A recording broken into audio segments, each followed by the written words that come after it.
Assalamu alaikum warahmatullahi wabarakatuhu. Welcome to channel all is well my dear. அல்ஹம்துலில்லா.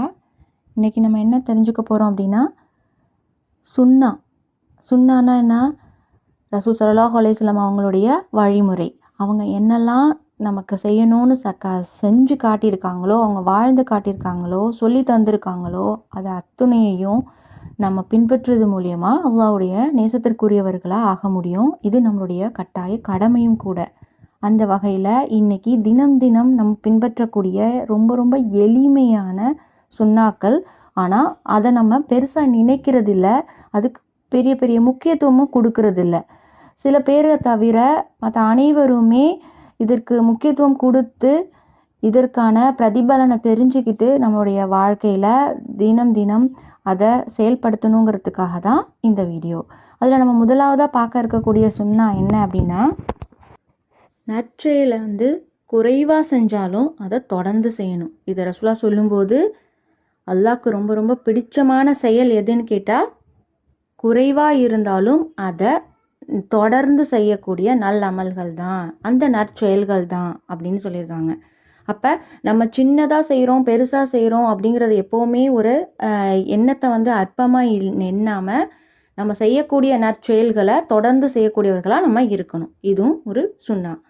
இந்த நற்செயல்களை குறைவாக இருந்தாலும் தொடர்ந்து செய்யணுங்கிற இந்த சுன்னா அல்லாஹுக்கு மிக விருப்பமான செயல் அப்படிங்கிறதையும் நம்ம நினைவில் வச்சுக்கணும்.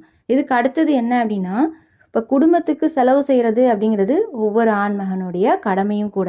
ஆனால் அதை மனதார எந்தவித ஒரு தயக்கமும் இல்லாமல் அல்லாஹுக்காக என் குடும்பத்துக்கு நான் செலவு செய்கிறேன் அப்படிங்கிற ஒரு எண்ணத்தோட ஒரு நற்கூலியை எதிர்பார்த்து இறைவனிட்ட நம்ம செலவு செய்யும்போது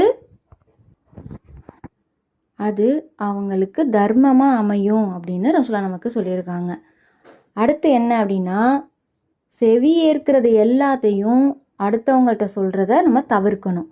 ஏன்னா இது ரசூலா எச்சரிக்கும் போது யார் தான் கேள்விப்படுறது எல்லாத்தையுமே பரப்புகிறாங்களோ அதுவே ஒரு பொய்யன்கிறதுக்கான அடையாளம் அப்படின்னு சொல்லியிருக்காங்க.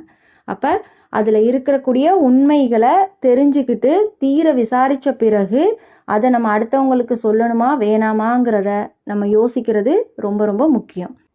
அடுத்த சுன்னா ரொம்ப எளிதானதாக இருக்கும். ஆனால் இதை நம்ம பின்பற்றுறது மூலியமாக நிச்சயமாக அல்லாஹ்வுடைய நேசம் நமக்கு கிடைக்கும். ஏன்னா நம்ம பாதையில் செல்லும் போது ஏதோ ஒரு குறுக்கிடக்கூடிய தொல்லை மற்றவங்களுக்கோ நமக்கோ தரக்கூடிய ஒரு பொருள் இருந்தது அப்படின்னா அதை பார்த்துட்டு நம்ம சும்மா செல்லாமல் அதை நம்மளால் இயன்ற அளவு அதை நகற்றுறதுக்கோ அடுத்தவங்களுக்கு துன்பம் தராத வகையில் அதை அகற்றத்துக்கோ நம்ம கண்டிப்பாக அதை உதவணும்னா அதுவும் ரசூல் ஸல்லல்லாஹு அலைஹி வஸல்லம் அவர்களுடைய வழிமுறை. ஒவ்வொருத்தவங்களும் இறந்ததுக்கு பிறகு பின்தொடரக்கூடிய 3 விஷயங்கள். அதில் ரொம்ப முக்கியமான விஷயம் நிலையான தர்மம்.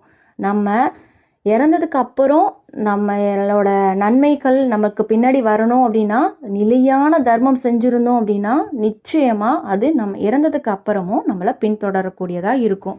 அடுத்து நம்ம யாருக்காக அலறமோ இல்லையோ அல்லாஹ்வோட அச்சத்தால் நம்ம அழும்போது, அதுவும் தனிமையில் அல்லாஹ்வின் அச்சத்தில் அழக்கூடியவங்களுக்கு அல்லாஹ் ரஹ்மான் மறுமையில் எந்த நிழலுமே இல்லாத நேரத்தில் அவனுடைய அர்ஷின் கீழ் கண்டிப்பாக இடம் தரேன் அப்படின்னு சொல்கிறான். கொட்டாவி வருவதை தடுக்கிறதும் கூட நம்மளுடைய சுன்னா. அது எப்படி அப்படின்னு கேட்டால், ஷைத்தான்டேந்து வரக்கூடியது கொட்டாவி. அதை நீங்கள் வாயை பிளந்து அதை தடுக்காமல் ஹான்னு சொல்லிட்டு கொட்டாவி விடக்கூடாது, அதை நம்ம அடக்க முயலணும் அப்படின்னு ரசூல் ஸல்லல்லாஹு அலைஹி வஸல்லம் அவங்க நமக்கு கற்று தந்திருக்காங்க. அது மட்டும் இல்லாமல் நம்ம அடுத்தவங்களுக்கு புன்னகையோடு அடுத்தவங்களை பார்க்குறதும் ஒரு வழிமுறை தான். ஒவ்வொருத்தவங்களும் அடுத்தவங்களை சந்திக்கும் போது புன்னகையோட அடுத்தவங்களை சந்திக்கிறது சுன்னா. மழை பொழியும் போது ரசூல் ஸல்லல்லாஹு அலைஹி வஸல்லம் அவங்க இது ஒரு தூய்மையான நீர், அல்லாஹ்கிட்டேந்து வரக்கூடிய நீர், இதில் நான் சிறிது நனைந்துக்கிறேன் அப்படின்னு சொல்லி ஒரு நேரத்தில் நனைஞ்சுக்கிட்டாங்களாம். ஸோ இந்த மாதிரி மழை பொழியும் போது சிறிதளவு நம்மளை நனைத்து கொள்வது கூட அழகான வழிமுறை தான். முக்கியமாக நம்ம எதை சாப்பிட்டாலும் எந்த ஒரு ஹலாலான விஷயங்களை ஹலாலான உணவுகளை நம்ம சாப்பிட்டாலும் நிச்சயமாக பிஸ்மில்லாஹ் ரஹ்மான் ரஹீம்னு சொல்லி சாப்பிட்றது நிச்சயம் நம்ம பின்பற்ற வேண்டிய சுன்னா. ஏன்னா நம்ம சாப்பிடும்போது பிஸ்மில்லாஹி ரஹ்மான் ரஹீம் சொல்லி சாப்பிடாத உணவுகளை ஷைத்தான் சாப்பிட்டுறான். அடுத்து செருப்பு அணியும் போது எப்போவுமே வலது காலை முற்படுத்தணும். கலட்டும் போது இடது கால்லேருந்து நம்ம கலட்டணும். இதுவும் கூட ரசூல் ஸல்லல்லாஹு அலைஹி வஸல்லம் அவங்க நமக்கு காட்டி தந்த வழிமுறை. ஏதாவது ஒரு இடத்துல நம்ம இறங்கும்போது, எந்த பயணம் செஞ்சு நம்ம ஒரு இடத்துலேருந்து இன்னொரு இடத்துல போய் இறங்கும்போது ஓத வேண்டிய துவாவை ரசூல் ஸல்லல்லாஹு அலைஹி வஸல்லம் அவங்க கற்றுத்தந்துட்டு, இதை யார் ஓதுறாங்களோ அவங்களுக்கு அந்த இடத்திலிருந்து அவங்க திரும்பி வரும் வரைக்கும் எந்த ஒரு தீங்கும் ஏற்படாது, வல்ல ரஹ்மான் பாதுகாக்கிறான் அப்படின்னு சொல்லியிருக்காங்க. அது என்ன துவா? அஊது பி கலிமாத்தில்லாஹி தாம்மா மின் ஷர்ரி மா ஹலக். இதையும் நம்மளுடைய வாழ்க்கையில் பயன்படுத்திக்கணும். அடுத்து எப்போவுமே வாரத்தில் ஒரு முறை வரக்கூடிய ஜும்மாவிற்கு முன்னேரத்திலேயே நம்ம போகிறதோட சிறப்பு என்ன அப்படின்னா, வானவர்கள் ஒவ்வொரு பள்ளி வாயிலின் முன்னாடியும் அமர்ந்து யார் முன்னாடி வராங்க, அடுத்து யார் வராங்க அப்படிங்கிறத ஏற்றவாறு முதல்ல வருபவங்களுக்கு ஒட்டகத்தை குர்பானி கொடுத்த கூலி, அடுத்து வருபவங்களுக்கு மாடு, அடுத்தது ஆடு, அடுத்தது கோழி, அடுத்தது முட்டை. இத்தகைய நன்மைகளை ஜும்மாவுக்கு முன்னேரத்தில் செல்லும் பொழுது நம்மளால் பெற முடியும். இமாம் உரை நிகழ்ச்சி ஆரம்பித்த போது அந்த பள்ளி வாயிலில் அமர்ந்திருந்த வானவர்களும் அவங்களுடைய ஏடை மூடிட்டு அவங்களும் அந்த உரையை கேட்க சென்று விடுவாங்க. அப்போ முன்னேரத்தில் சென்றாதான் இத்தகைய நன்மைகளை நம்மளால் பெற முடியும். ரசூல் ஸல்லல்லாஹு அலைஹி வஸல்லம் அவங்க ஃபஜ்ர் தொழுதுட்டு சூரியன் உதயமாகும் வரைக்கும் தொழுத இடத்திலேயே அமர்ந்திருப்பாங்களாம்.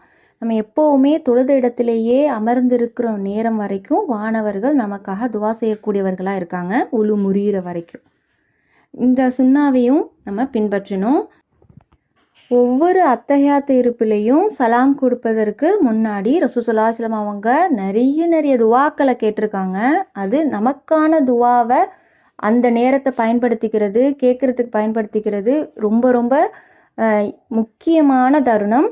அந்த வகையில் ரசூல் ஸல்லல்லாஹு அலைஹி வஸல்லம் அவங்க அத்தஹியாத் இருப்பில் சலாம் கொடுப்பதற்கு முன்னாடி என்ன துவாக்களை ஓதியிருக்காங்கங்கிறத ஆல்ரெடி நம்ம சேனலில் ஒரு வீடியோ நான் கொடுத்துருக்கேன். இன்ஷா அல்லாஹ் அதை நீங்கள் பார்த்து கற்றுக்கோங்க. அடுத்து ரொம்ப ரொம்ப ரொம்ப முக்கியமான ஒரு சுன்னா என்ன அப்படின்னா, தொழுகையை அதற்குரிய நேரத்தில் தொழணும். அது மட்டும் இல்லாமல் தொழுகைக்காக பள்ளிவாசலுக்கு விரைந்து செல்லணும். அந்தந்த நேரத்துக்கு கரெக்டாக அந்த டைமில் போய் தொழறது நம்மளுடைய வழிமுறை. அதனால் அதற்குரிய நேரங்களில் அந்தந்த தொழுகைகளை நிறைவேற்றுங்க. இந்த சுன்னாக்களை நம்ம பின்பற்றுவது ரொம்ப ரொம்ப எளிது.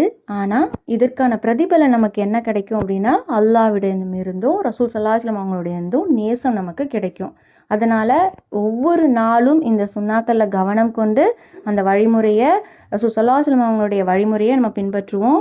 தேங்க்ஸ் ஃபார் வாட்சிங். அஸ்ஸலாமு அலைக்கும்.